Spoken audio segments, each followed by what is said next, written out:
بسم اللہ الرحمن الرحیم الحمد للہ رب العالمین والصلاة والسلام والتحیۃ والاکرام علی اشرف الانبیاء والمرسلین وعلی آلہ الطیبین الطاہرین المعصومین ولعنۃ اللہ علی اعدائہم اجمعین.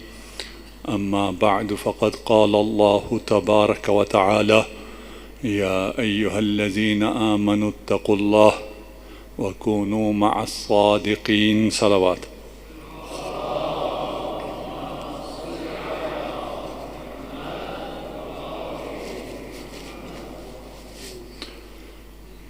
ایام فاطمیہ کی سلسلے کی دوسری مجلس ہے. اپنی طبیعت کی خرابی کی بنا پر کل حاضر نہیں ہو سکا تھا. کوشش کروں گا انشاءاللہ آپ ساتھ دیں گے تو کچھ حاضری ہم بھی اس در پہ دے سکیں. صلوات پڑھ دیجئے محمد و آل محمد.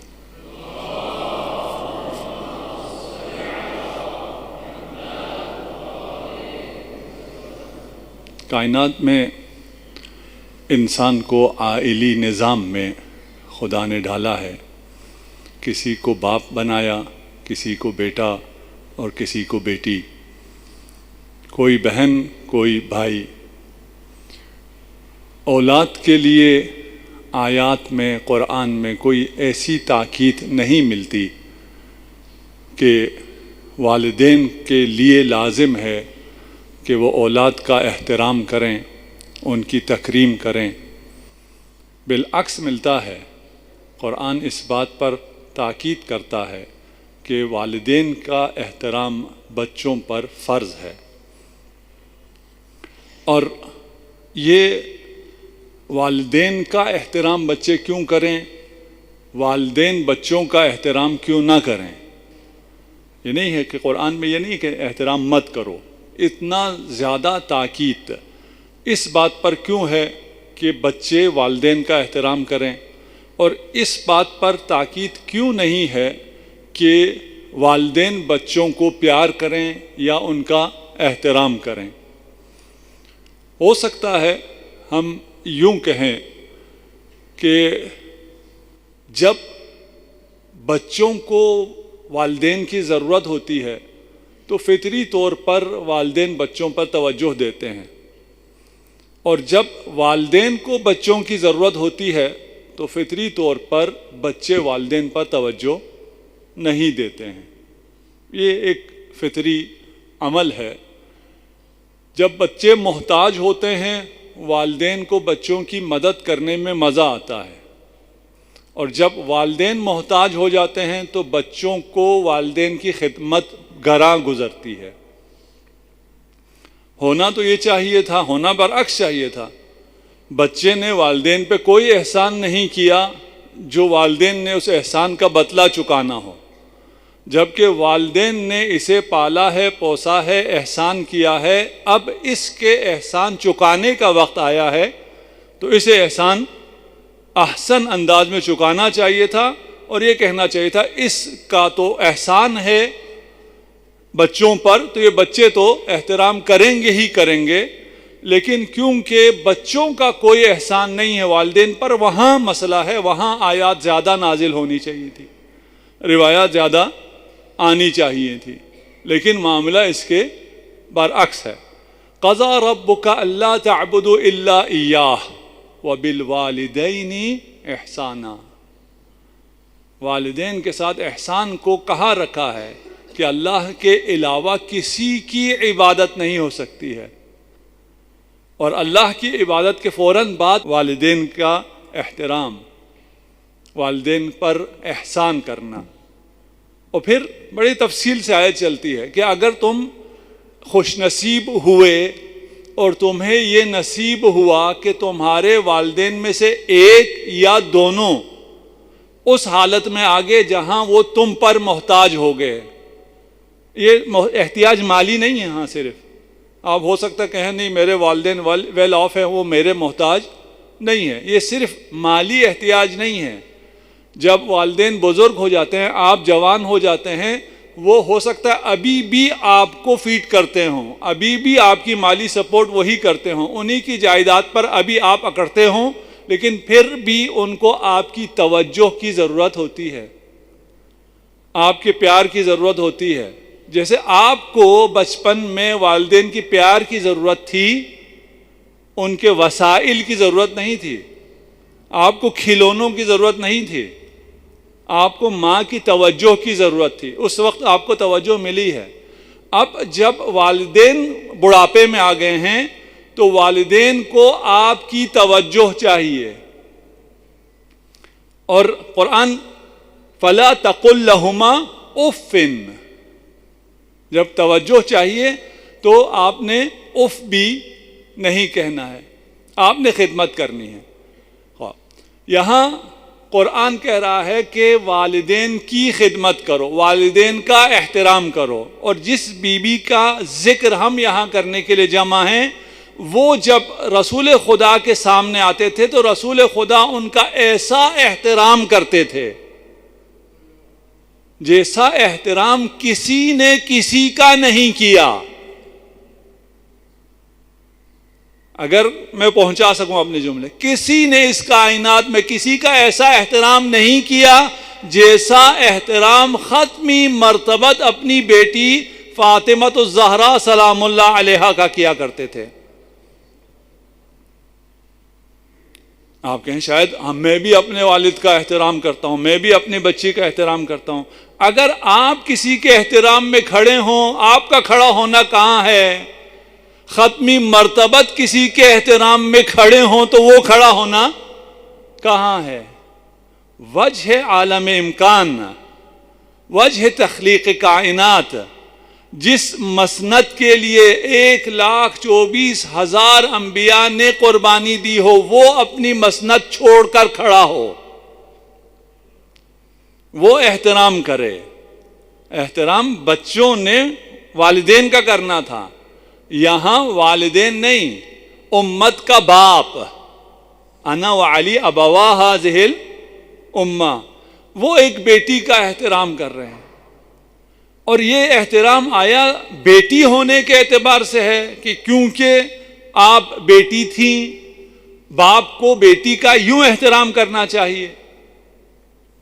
اگر اس کی وجہ صرف یہ ہو کہ آپ ایک بیٹی تھیں اور بیٹی کا ایسا احترام اسلام میں سنت میں ہے، اگر ایسا ہو تو ہمارے لیے تو آسان ہے، لیکن ہمارے بھائیوں کے لیے تھوڑا سا اس میں مشکل ہو جائے گی۔ رسول خدا کی کتنی بیٹیاں تھیں؟ ہم تو کہیں گے ایک، لیکن آپ ان سے پوچھیں وہ کہیں گے 4، آپ 5 بنائیں، آپ 3 بنائیں، جتنے بھی تھے، ایک نہیں تھے، زیادہ تھے۔ ایک کا تو احترام ہمیں نظر آ رہا ہے، کہاں نظر آ رہا ہے؟ صحاح میں نظر آ رہا ہے، تاریخ میں نظر آ رہا ہے، ادب میں نظر آ رہا ہے، سنت میں نظر آ رہا ہے، سیرت رسول میں نظر آ رہا ہے۔ باقی جو تھیں ان کا احترام کہاں ہے؟ اگر رسول کی باقی بیٹیاں بھی تھیں تو پھر بیٹی کا احترام تھا نا، جناب سیدہ کے آنے پہ یہ جو احترام ہے یہ ایک بیٹی کا احترام تھا۔ جب بیٹی کا احترام ہے تو بیٹی کا یہ احترام 4 بیٹیوں کو برابر ملنا چاہیے تھا، کہ کہاں ہے؟ باقی بیٹیوں کا احترام کہاں ہے؟ باقی بیٹیوں کے فضائل کہاں ہیں؟ باقی بیٹیوں کے لیے حدیثیں کہاں ہیں؟ بیٹوں کی طرح تو نہیں تھے نا جلدی ان کے وفات ہو گئی، وہ تو آپ کے بقول قید حیات میں تھیں، ان کی شادیاں ہوئی ہیں اور وہ سلسلہ بہت آگے تک چلا ہے، اور جناب سیدہ کی کوئی بہت زیادہ عمر انہوں نے بھی نہیں پائی ہے۔ اگر باقی بیٹیاں بھی تھیں، اتقوا اللہ، صحیح مسلم، وعدلوا فی اولادکم، رسول خدا خود فرما رہے ہیں خدا کا تقوی اختیار کرو اور اپنی اولاد میں، بعض روایت میں اولاد ہے، صحیح مسلم میں اولاد ہے، بعض میں بنات ہے، مسئلہ فرق نہیں کرتا، اپنی بچیوں میں انصاف کرو، عدالت کرو، سب کو برابر کا توجہ دو، سب کو برابر پیار دو۔ اگر یہ ایک باپ کا بیٹی کے لیے پیار تھا تو یہ باپ کا باقی بیٹیوں کا پیار بھی دکھاؤ۔ کہ باقی بیٹیوں کو بھی باپ نے اس طرح کا پیار دیا ہو. ان اللہ یأمر بالعدل الا وهو العدل بین الاولاد. یہ سب اہل سنت روایتیں ہیں کہ اللہ عدل کا حکم دیتا ہے، اور وہ روایت کہہ رہی ہے رسول خدا فرما رہے ہیں کہ یہاں عدل سے مراد اولاد میں عدل ہے. ان اللہ تعالی یحب ان تعدلوا بین اولادکم حتی فی القبل. چومنے میں بھی فرق نہیں رکھنا چاہیے. آپ ایک بچی کو زیادہ پیار کریں، زیادہ بوسے دیں، زیادہ چومیں، دوسرے کو کم چومیں یا نہ چومیں، یہ ممکن نہیں ہے. یہ کہیے چلیں زیادہ تھی، ہم آپ کے ساتھ چلتے ہیں نا، زیادہ تھی، اور جب زیادہ میں سے ایک کو اتنا پیار مل رہا ہے تو مطلب یہ ہے کہ ان زیادہ میں یہ صرف بیٹی ہونے کے اعتبار سے یہ پیار، یہ توجہ، یہ محبت نہیں لے رہی تھی. 4 میں سے ایک کو یہ توجہ مل رہی تھی، وہ حجت اللہ ہونے کی بنا پر تھی، وہ نور اللہ ہونے کی بنا پر تھی. وَإِلَّا سوال رسول خدا پر پیدا ہوتا ہے، جسارت ہو جاتی ہے، ایسی گستاخی ہوتی ہے جس کو قابل تصور نہیں ہے. یا صرف ایک بیٹی تھی، اور اگر ایک بھی تھی تو یہ صرف بیٹی ہونے کی وجہ سے یہ احترام، یہ اکرام نہیں ہے. حضرت یعقوب کے 11 بیٹے تھے، لیکن ایک سے زیادہ پیار تھا. ایک سے زیادہ پیار کیوں تھا؟ وہ زیادہ خوبصورت تھے؟ نہیں، وہ حجت اللہ تھے، وہ اللہ کا نبی تھا، اس کے دل میں نور نبوت تھا، اس بنا پر یوسف سے زیادہ پیار تھا. اگر اس بنا پر کسی سے زیادہ پیار ہو تو یہ اولاد میں انصاف کے خلاف نہیں ہے. ایک میں خصوصیت ہے، اس خصوصیت کی وجہ سے اسے زیادہ توجہ ملتی ہے. آپ کے بھی 4 اولاد ہیں، ان میں سے ایک اچھا پڑھتا ہے، اچھا پڑھنے کی وجہ سے آپ اس پہ اچھا خرچ کرتے ہیں، وہ اچھی یونیورسٹیز میں جاتا ہے، اس کو آپ اچھا پیسہ دیتے ہیں، اس کی اچھی فیسیں بھرتے ہیں. دوسرا تو نہیں کہہ سکتا نا آپ نے اسے فلاں یونیورسٹی میں بھیجا، مجھے نہیں بھیجا. بھائی تو سلیکٹ ہوتا تو تجھے ہی بھیج دیتے. تجھ پہ جو اتنا خرچ نہیں کر رہے. انا اخلصناہم بخالصۃ، ان میں سے جس کو نور ولایت دیا گیا ہو، جسے نور عظمت خدا سے خلق کیا گیا ہو. ابھی روایت پیش کروں گا اور بہت عجیب ہے. ان روایت کو اگر ہم سمجھنے کی کوشش کریں اور سمجھ سکیں، بہت عجیب روایات ہیں جناب سیدہ کے باب میں. یہ ایک حجت کا احترام ہے دوسرے حجت کے لیے. ہم اللہ کی حجتیں ہیں، اور فاطمہ تو حجت علینا، فاطمہ ہم پر حجت ہے. حجت کا اس طرح استقبال کرتے ہیں. میں روایت پیش کروں گا. ام المؤمنین کمن و کیفن، سب سے زیادہ فضائل جناب سیدہ فاطمہ الزہرا سلام اللہ علیہا کے نقل کر رہی ہیں. واقعاً ایسا ہے، واقعاً ایسا ہے. چیک کر لیں، گوگل کر لیں، آج کل تو مسئلہ ہی کوئی نہیں ہے، ریسرچ کر لیں. مجھے یہ مجلس کا ریسرچ آغا تشریف فرما نہیں ہے یہاں شاید. ہم یہاں الحمدللہ جامعۃ کوثر میں ابھی نیا اضافہ ہوا ہے. نجف اشرف سے حجت الاسلام شیخ اشرف اخونزادہ تشریف لائے ہیں، اور وہ یہاں اپنے ٹیم کے ساتھ، ان کا کام یہی ہے کہ تبلیغ جو کر رہے ہیں، ہم لوگ جیسے ممبر پر ہیں، انہیں مواد فراہم کرنا، ان کے لیے تحقیق دینا، اور یہ ویب سائٹ پر بھی پبلش ہوتا ہے، خطبات تک بھی پہنچتا ہے. میں نے بھی آج ان سے استفادہ کیا ہے. اور جو چیزیں میں بیان نہیں کر رہا ہوں ان کی پوری ریسرچ پیچھے موجود ہے، جس کو چاہیے وہ آپ لے سکتے ہیں. سب سے زیادہ کس کے بارے میں روایت نقل کی ہے؟ جناب سیدہ کے بارے میں. کمن و کیفن، پتہ نہیں یہ کمن کیفن آپ کو سمجھ میں آ رہا نہیں آ رہا. کمیت کے لحاظ سے بھی، تعداد کے لحاظ سے بھی سب سے زیادہ جناب سیدہ کے لیے کے فضائل میں ہیں، اور کوالٹی کے لحاظ سے بھی، میرٹ کے لحاظ سے بھی، معیار کے لحاظ سے بھی، کیفیت کے لحاظ سے بھی ایسی احادیث ہیں کہ وہ ایک حدیث ہزاروں پر باری ہے. اول تو ادھر کوئی ہزاروں ہے نہیں، اور اگر 1000 ہوں، کروڑ بھی ہوں، تو یہ ایک حدیث اس پر بھاری ہے. یہ کیسے ہو گیا؟ یہ ہم اپنی کتابوں کی بات کر رہے ہیں، نہیں، ام المومنین سے ہماری کتابوں میں نہیں ہے، ام المومنین سے آپ کی کتابوں میں، یعنی ہمارے برادران کی کتابوں میں جناب سیدہ کے بہت زیادہ فضائل نقل ہوئے ہیں۔ میں ایک جگہ مجھے یہی اسپیچ کرنی تھی، علماء اہل سنت تھی، میرا موضوع یہی تھا، اس سے پہلے 3-4 مقررین نے ایک ایک کر کے یہ روایات انہوں نے پیش کی، میں نے کہا میرے لیے تو بہت آسان ہو گیا، کیونکہ میں اپنے وہ سارے طلاب بیٹھے تھے اور جو طالب علم جو ہیں مبتدی، ان بیچاروں کو پتہ نہیں ہوتا، میں آپ کو اگر کہتا کہ صحیح مسلم صحیح بخاری میں آپ کی صحاح میں یہ ساری احادیث جناب سیدہ کے لیے ام المومنین سے، آپ یقین نہ کرتے، میں لکھ کے بھی لایا ہوا تھا، لیکن اب میرے لیے بہت آسان ہو گیا۔ آپ کے علماء نے جتنی روایات بیان کی ہیں، اس قسم کی کوئی ایک روایت بھی کسی اور صحابی کے لیے ام المومنین نے بیان نہیں کی ہے، ایک بھی۔ عجیب معجزہ ہے۔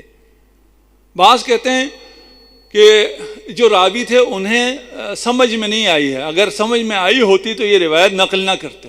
میں کہتا ہوں یہ آپ کا سوء ظن ہے، تعداد تو سمجھ میں آتے ہیں نا، انہیں تعداد تو سمجھ میں آتی تھی نا کہ یہ 10 ہو گئی، 20 ہو گئی، 40 ہو گئی، یہ زیادہ ہو گیا بھائی ادھر، یہ تو سمجھ میں آتا تھا، اس کے باوجود بیان کیا ہے۔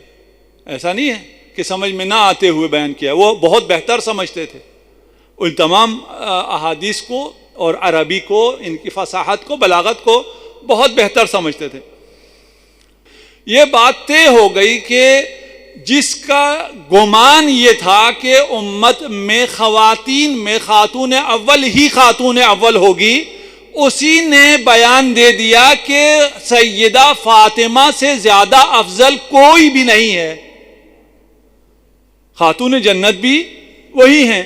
حدیث آتی ہیں اور یہ 4 دنوں میں کچھ درمیان بیان کروں گا۔ عن عائشہ قالت كنت ارى رسول اللہ صلی اللہ علیہ وآلہ وسلم یقبل فاطمہ، میں نے دیکھا کہ رسول خدا جناب سیدہ کو چوم رہے ہیں، بوسہ لے رہے ہیں۔ تو ام المؤمنین فرماتی ہیں کہ میں نے کہا کہ ایسا کرتے میں نے کسی کو نہیں دیکھا ہے، یعنی کوئی باپ اپنی بیٹی کو اتنا پیار نہیں کرتا ہے۔ یہاں پر یہ تعجب کہیں، آپ اسے اعتراض کہیں، آپ جو بھی اس کی تفسیر کریں، اس سے ہمیں غرض نہیں ہے۔ وجہ پوچھی، سمجھنے کے لیے پوچھا کہ یا رسول اللہ اتنا پیار ایک بچی کو کیوں؟ یہاں پر 2 روایتیں ہیں، ایک یہ سوال ہے، دوسری روایت کا بھی ایک حصہ میں ابن عباس روایت کرتے ہیں حضرت عائشہ سے، اس کو بھی نقل کرتا ہوں، اس کے بعد اگلے میں چلتے ہیں۔ قال دخلت عائشہ علی رسول اللہ وہو یقبل فاطمہ فقالت له اتحبها یا رسول اللہ، جب دیکھا کہ فاطمہ کا بوسہ لے رہے ہیں، پیار کر رہے ہیں، تو فرمایا اتحبها یا رسول اللہ، آپ اسے بہت چاہتے ہیں، آپ کو فاطمہ سے بہت محبت ہے۔ فقال اما واللہ لو علمت حبی لہا لزددت لہا حبا، اگر تمہیں میری محبت فاطمہ کی نسبت، میری محبت کا تمہیں علم ہو جاتا تو تمہیں فاطمہ سے بہت زیادہ محبت ہو جاتی۔ یہ اگر ہمارے لیے بھی ہے یا نہیں ہے؟ جی اگر ہمیں، اب امت سے کہہ رہا ہوں میں، اگر امت کو علم ہو جائے کہ رسول خدا جناب سیدہ سے کتنا پیار کرتے تھے، کتنی محبت کرتے تھے، اگر امت کو علم ہو جائے تو امت فاطمہ سے محبت کرے گی، فاطمہ کی اولاد سے محبت کرے گی، فاطمہ کے بابا کے دین کی حفاظت کرے گی۔ بس اعتراض ہم پر نہیں ہے ایام فاطمیہ کیوں مناتے ہو، فاطمہ سے کیوں اتنا پیار کرتے ہو کہ ہر سال 20 دن، ہم پر اعتراض نہیں ہے۔ ہمیں تھوڑا اندازہ ہوا ہے کہ رسول خدا کتنا چاہتے ہیں، میں کہہ رہا ہوں تھوڑا اندازہ ہوا ہے، ہم بھی یقیناً اس منزل پہ نہیں ہیں، نہیں پہچان سکتے ہیں کہ رسول خدا سے، رسول خدا کو جناب سیدہ سے کتنا پیار تھا۔ صلوات پڑھ دیجئے محمد و آل محمد پر۔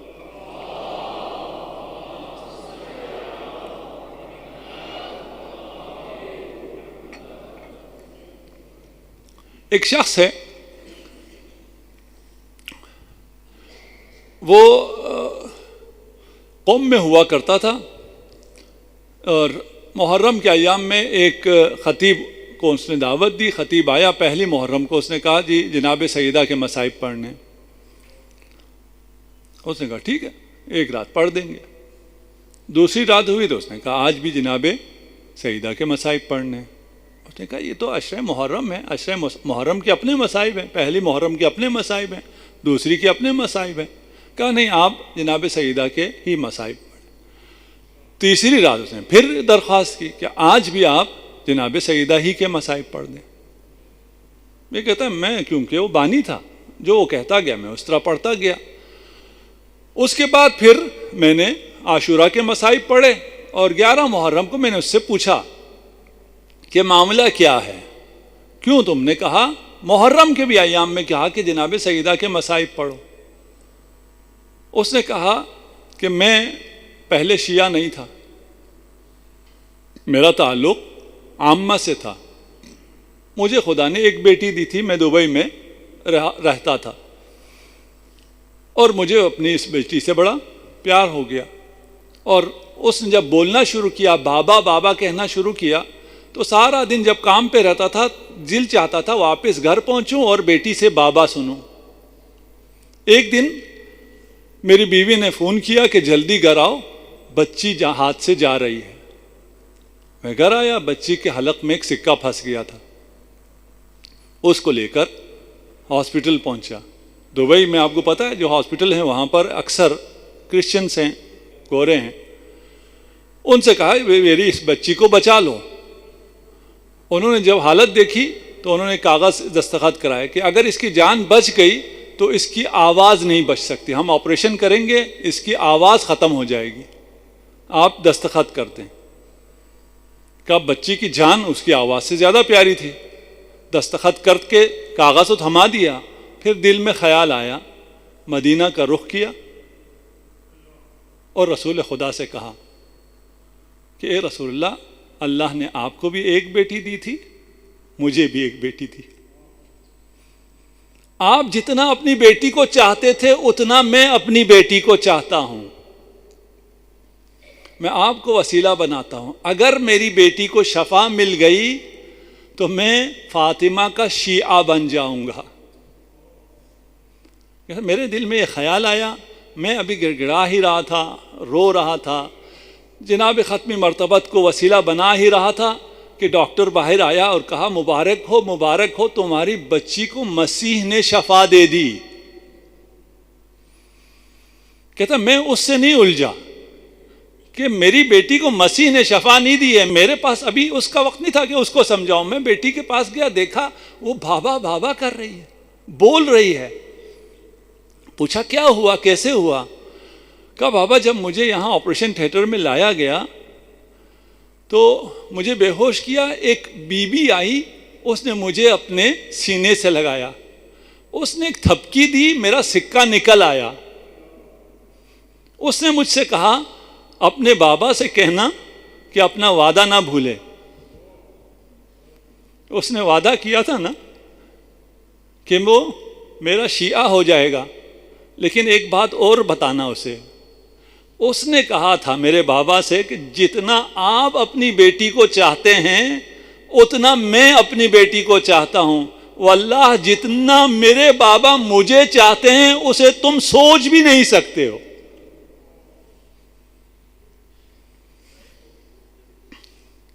واللہ لو علمت حبی لہا، رسول خدا خود ارشاد فرما رہے ہیں اگر تمہیں اندازہ بھی ہو جائے نا میں فاطمہ کو کتنا چاہتا ہوں، تمہیں میری محبت کا اندازہ ہو جائے تو تم فاطمہ پر جان نثار کر دو، فاطمہ کے لیے اپنی زندگیاں دے دو.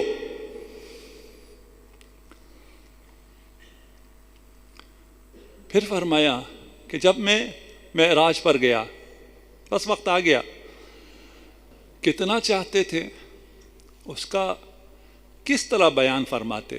رسول خدا کیسے آپ کو یقین دلائیں، میں امت محمد سے پوچھ رہا ہوں، تو میں کیسے یقین دلائیں کہ یہ ایک عام بیٹی نہیں ہے، تو ہمیں کس طرح یقین دلائیں کہ فاطمہ کیا ہے، کیا کیا کیا نہیں کہا، اپنی روح کہا، اپنا دل کہا، اپنا سکون کہا، اپنا بضع کہا، اپنا بہجہ کہا، سب کچھ کہا، پھر بھی نہیں سمجھ میں آیا۔ 6 مہینے بھی ہیں، 9 مہینے بھی ہیں، 13 مہینوں کی بھی روایت ہے، 17 مہینوں کی روایت ہے، 16 مہینوں کی بھی روایت ہے، یہ ساری تحقیق موجود ہے تمام اہل سنت مصادر میں۔ پھر یہ کیسے ہو سکتا ہے کسی نے 6، کسی نے 16، کسی نے جو جتنا رسول کے ساتھ رہا، جو جتنا نماز کے وقت رسول کے ساتھ آیا، جتنا آیا، اس نے دیکھا کہ در زہرا پر آئے تطہیر کی تلاوت نماز سے پہلے جس در پر، جس چوکھٹ پر آتے ہوں، اس چوکھٹ پر لوگ آگ لے کے آ جائیں، انہیں اگر اندازہ ہوتا تو اس چوکھٹ پر کوئی تصور نہیں کر سکتا تھا نا۔ قال سلیم قلت یا سلمان، سلیم کہتا ہے کہ سلمان منا اہل البیت ہے، اسے زیادہ پتا ہوگا، میں سلمان سے پوچھتا ہوں۔ هل دخلوا ولم يكن استئذان، یہ نہیں ہو سکتا، اس دروازے پر جس کی چوکھٹ کو رسول خدا آئے تطہیر پڑھ کر اس چوکھٹ پر اجازت کے بغیر داخل ہو گئے۔ قال سلیم قلت یا سلمان هل دخلوا ولم يكن استئذان، اذن کے بغیر داخل ہو گئے۔ سلمان کہتا ہے فقال ای وعزت الجباری، مجھے خدا کی عزت کی قسم صرف داخل نہیں ہوئے، وما علی الزہراء من خمار،